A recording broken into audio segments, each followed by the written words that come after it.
Hello everyone, this side Anjali Arya. और आज हम लोग करने वाले हैं जर्नल हिंदी। जर्नल हिंदी में भी हम क्या करने वाले हैं, अपठित गद्यांश पर आधारित प्रश्न करने वाले हैं। हम देखने वाले हैं कैसे हमने थोड़ा टाइम लगाकर अपने पैराग्राफ को सॉल्व करना है। जैसा कि आपको पता है, इंग्लिश में भी एक पैराग्राफ आएगा कि नहीं, हिंदी में भी एक पैराग्राफ आएगा और आपको सॉल्व करना है। ज़्यादा टाइम भी उस पर नहीं लगाना है। तो कम टाइम में आप पैराग्राफ को सॉल्व कैसे करोगे, ये इस वीडियो में मैं आपको बताने वाली हूँ। 2 तरीके मैं बताने वाली हूँ आपको। तो ठीक है, तो वीडियो स्टार्ट करने से पहले आप लोगों को क्या करना है, बताओ क्या करना है। मोटिवेट होना है ना। इस वीडियो को अगर देखने आए हो तो आप अपने एग्ज़ाम को लेकर बिल्कुल सीरियस हो, है कि नहीं। तो आपको पॉजिटिव एटीट्यूड रखना है, खुश रहना है, अपनी हेल्थ का ध्यान रखना है। ठीक है, ज़्यादा से ज़्यादा आपको पानी पीना है, मेडिटेशन करना है, योगा करना है और कंसिस्टेंसी के साथ अपनी तैयारी करनी है।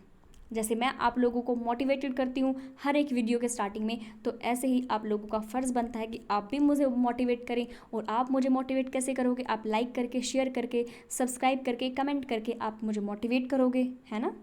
तो चलिए देख लेते हैं। देखो, आप एग्ज़ाम में बैठे हो, एग्ज़ाम आपका क्रैक होने वाला है जब आप एग्ज़ाम दोगे। तो ठीक है, आपके एग्ज़ाम में ये पैराग्राफ आया हुआ है। आपको इस पैराग्राफ को देखना है, बिल्कुल ध्यान से देखना है, 30 से 60 सेकंड तक। ये मैं आपको तरीका नंबर 1 बता रही हूँ, ठीक है, तरीका नंबर 1 है ये।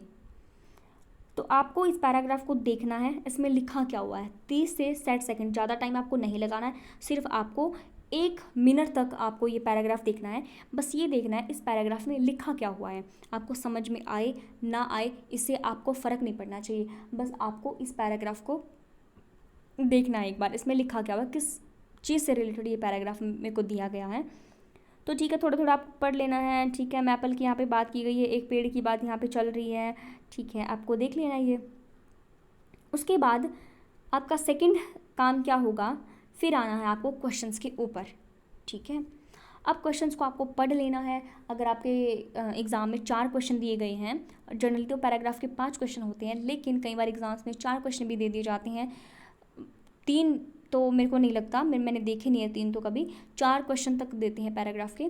तो ठीक है, अगर आपके एग्ज़ाम में 4 क्वेश्चन आए हुए हैं पैराग्राफ के, तो आपको चारों क्वेश्चन एक बार देख लेने हैं, उनके ऑप्शंस देख लेने हैं। ठीक है, उन पर निगाह अपनी मारनी है एक बार अच्छे से, बिल्कुल करेक्ट, कहीं आगे पीछे नहीं देखना, सिर्फ अपने एग्ज़ाम पर फोकस करना है आपको। तो ठीक है, आपने अपने चारों के चारों क्वेश्चन देख लिए। अब देखने के बाद आपको करना क्या है, अपने साइड में जो रफ जगह मिलेगी आपको, वहाँ पर ये आपका पहला क्वेश्चन है। ठीक है, 1 मिनट रुको भाई, ये आपका पहला क्वेश्चन है। यहाँ पे आपको पहले वाले क्वेश्चन का कीवर्ड लिख लेना है, जो क्वेश्चन में दिया गया है उसका कीवर्ड देख लेना है जो उसमें लिखा हुआ है। उसके बाद ऑप्शंस पे निगाह मारनी है, ऑप्शन में जो कीवर्ड दिए गए हैं वो आपको लिख लेने हैं। अगर आपकी मेमोरी कुछ ज़्यादा ही शार्प है तो रहने देना।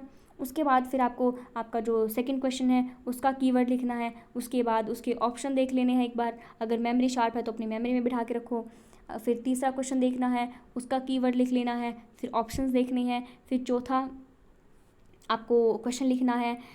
उसके बाद उसके कीवर्ड आपको लिख लेने हैं और आपको फिर ऑप्शंस देखने हैं। ये काम हो गया आपका। ये इस काम में लगेंगे आपको 1 से 2 मिनट। उसके बाद फिर से आपको इस पैराग्राफ पे आना है।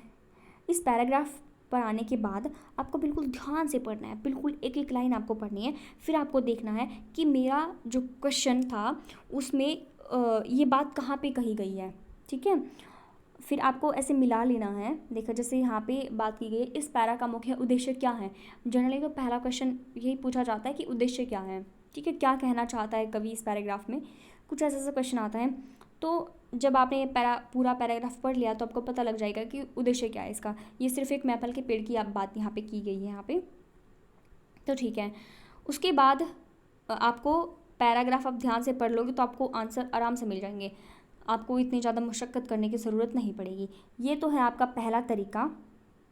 ठीक है, ये पहला तरीका है।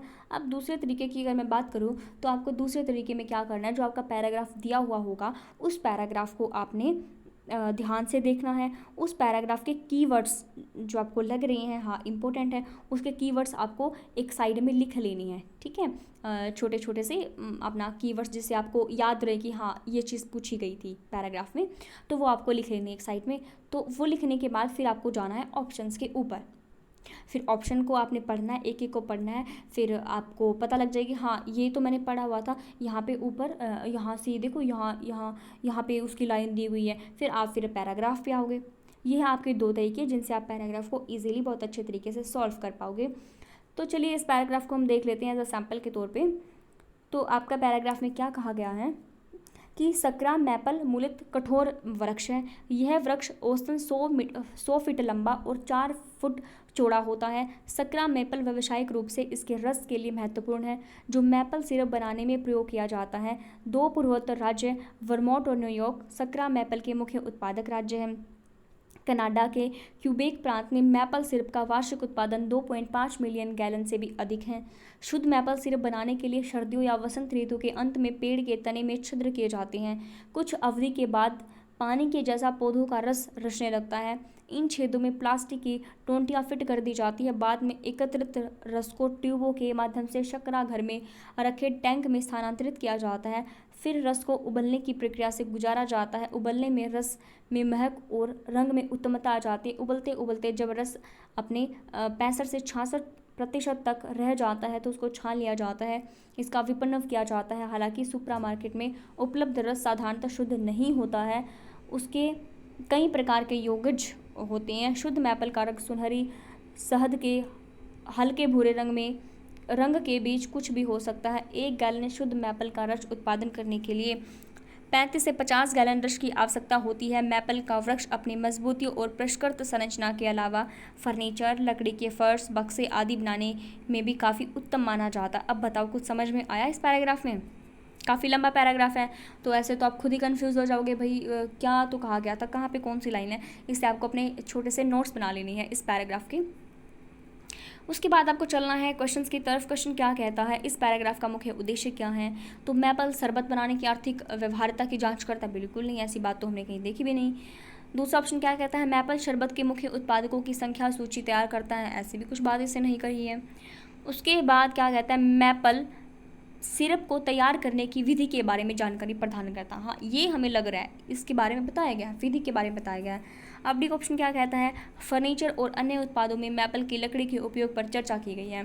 तो देखो यहाँ पे करेक्ट आंसर क्या है, करेक्ट आंसर है यहाँ पे सी। यहाँ पे क्या कहा है, यह एक सामान्य निष्कर्ष सवाल है। अधिकांश पैरा में मैपल सिरप बनाने के लिए प्रयुक्त होने वाली विधि के बारे में जानकारी दी गई है।